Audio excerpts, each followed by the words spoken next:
We often hear the narrative of cultural revolutions as spontaneous uprisings born from the collective will of the people. But what if the changes that reshaped Western society, particularly the rise of modern feminism, were not organic movements, but rather carefully orchestrated events designed and funded by powerful, shadowy entities? The evidence suggests a deliberate campaign, utilizing media, influencing key figures, and even employing mind-altering substances, all aiming to dismantle traditional structures and usher in a new global order. Let's delve into the hidden hands behind this profound societal transformation. One of the most iconic figures of second-wave feminism, Gloria Steinem, is reported to have had deep ties to intelligence agencies. While attending Smith College, Steinem was allegedly recruited into the Central Intelligence Agency. She received a unique, CIA-created Chester Bowles Fellowship, which many speculate was a cover for funding her two-year stay in India between 1956 and 1958. During this period, she reportedly associated with various radical groups, from Gandhian activists to communists, presumably engaging in espionage and influence peddling. It's also noted that Steinem had an abortion in England on her way to India, a detail she highlighted in her autobiography.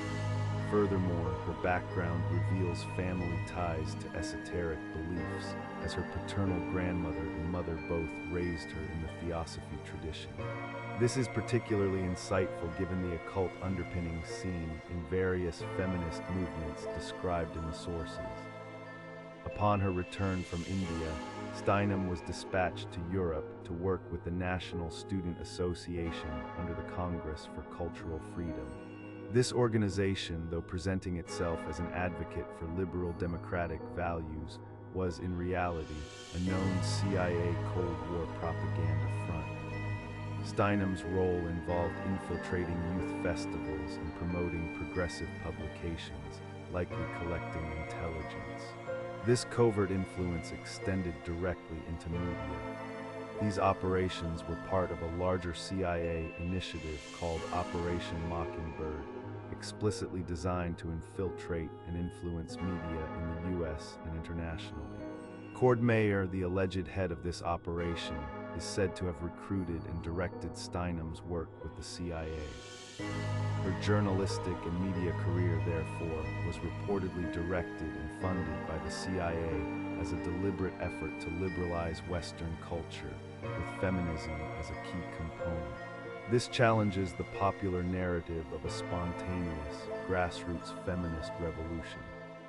Miss Magazine, the first explicitly feminist magazine, was even co-founded by Steinem and her alleged CIA colleague Clay Felker in 1972. The debut cover famously featured the bloodthirsty Hindu goddess Kali, an image whose significance is amplified when considering Steinem's theosophical background. This publication was highly influential, lending support and legitimacy to more radical feminist factions, including the group Cell 16, which notably counted David Rockefeller's daughter, Abby, among its members. The orchestration of cultural change extended beyond media into the realm of consciousness itself. The CIA had been extensively experimenting with LSD and other psychoactive drugs since 1953 under the covert umbrella of MK-Ultra operations. These experiments explored the drug's potential for mind control and as truth serums. In the 1960s, the CIA actively promoted LSD to counterculture revolutionaries at concerts and music festivals, notably through Harvard clinical psychologist Timothy Leary.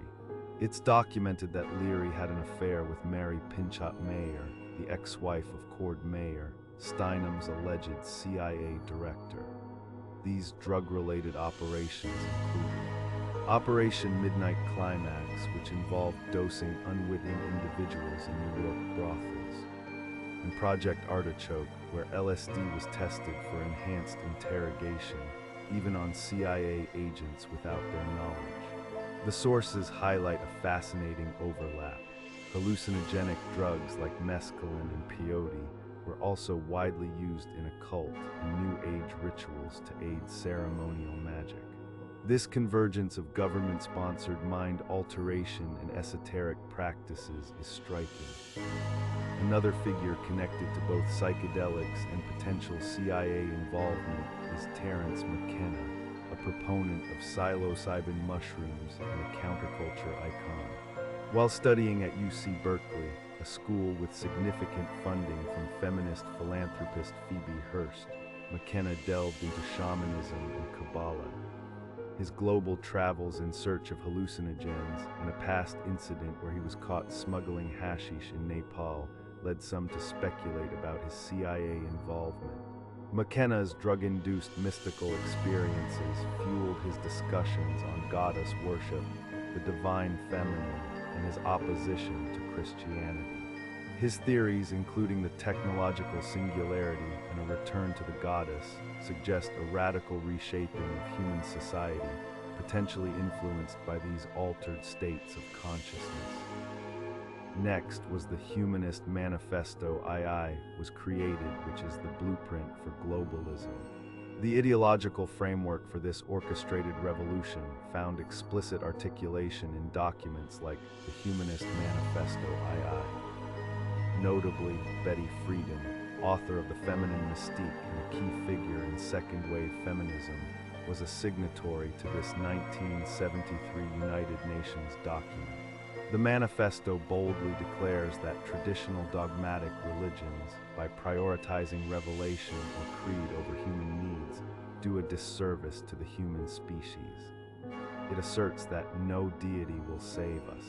We must save ourselves, rejecting traditional religious concepts like the human soul or an afterlife, and instead affirming evolutionary biology as the sole explanation for human existence. This document explicitly champions birth control, divorce, and abortion as human rights. It also speaks of the establishment of a purely secular, centrally planned, one-world society with the creation of an international court and the total abolition of national borders. The sources emphasize that these aims were very much in line with the goals and aims of the UN and the Rockefeller Foundation, with other prominent signatories including Julian Huxley and Isaac Asimov. This highlights a powerful alignment between secular humanism, wealthy philanthropic organizations, and elements of the occult in their shared vision for a new global order. The ultimate ambition, as described, was a radical redefinition of humanity, a move towards a unified transhumanist existence, stripping away traditional distinctions like gender and family. This grand vision necessitated the dismantling of Christianity, marriage, and the traditional family as prerequisites for reshaping the world according to their agenda. The interconnectedness of these seemingly disparate movements, from media influence and psychedelic experimentation to explicit philosophical manifestos, paints a compelling picture of a profoundly orchestrated cultural revolution. In our next and final video, we will explore the Faustian bargain and societal decay.